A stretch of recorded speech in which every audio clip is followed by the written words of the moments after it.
Her eyes strayed to the buffet where a number of people were helping themselves lavishly to the dainties upon it. "Why don't you—" Dr. Hay-Smythe, hard-working in his profession and already respected by older colleagues, a man who would never pass a stray kitten or a lost dog and who went out of his way to make life easy for anyone in trouble, said now, "I'm hungry too. Suppose we were to slip away and have a meal somewhere. I don't imagine we should be missed, and we could be back long before this finishes." She stared at him. "You mean go somewhere outside? But there isn't a cafe anywhere near here. Besides—" "Even Belgravia must have its pubs. Anyway, I've my car outside. We can look around." Her eyes shone. "Oh, I'd like that.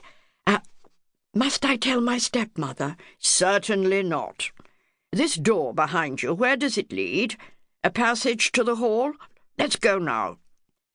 "I'll have to get my coat," said Bertha when they were in the hall. "I won't be long, but it's at the top of the house." "Well, haven't you a Mac somewhere down here?" "Yes, but it's very old." His smile reassured her. No one will notice in the pub. He reflected that at least it would conceal that dreadful dress. So, suitably shrouded, she went out of the house with him through the important front door, down the imposing steps and onto the pavement. "Just along here," said the doctor, gesturing to where a dark grey Rolls-Royce was parked. He unlocked the door, popped her inside, and got in beside her. As he drove off, he asked casually, "You live here with your parents?" "Yes. Father is a lawyer. He does a lot of work for international companies. My stepmother prefers to live here in London." "You have a job?" "No." She turned her head to look out of the window, and he didn't pursue the subject, but talked idly about this and that as he left the quiet streets with their stately houses, and presently, in a narrow street bustling with people, stopped the car by an empty meter. "Shall we try that pub on the corner?" he suggested, and helped her out. Heads turned as they went in.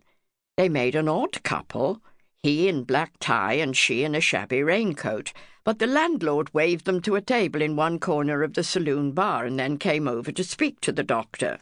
"Oh, I ain't seen you for a while, Doc. Everything okay?" "Splendid, thank you, Joe. How's your wife?" "Fighting fit, thanks to you.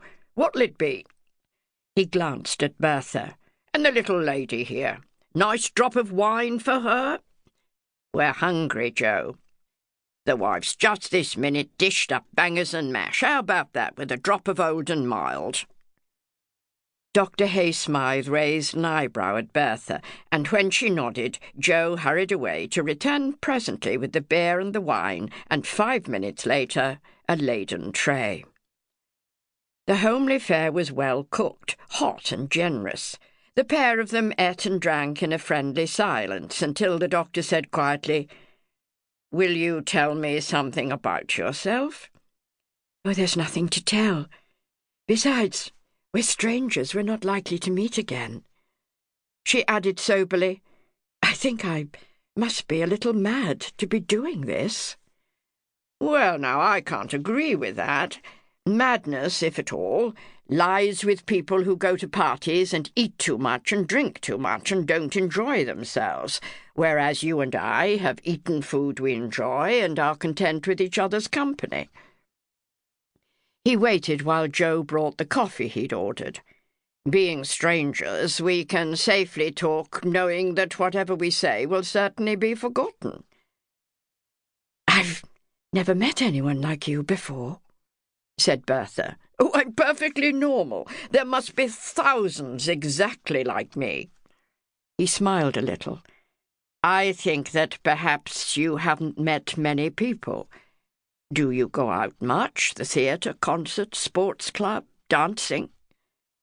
Bertha shook her head.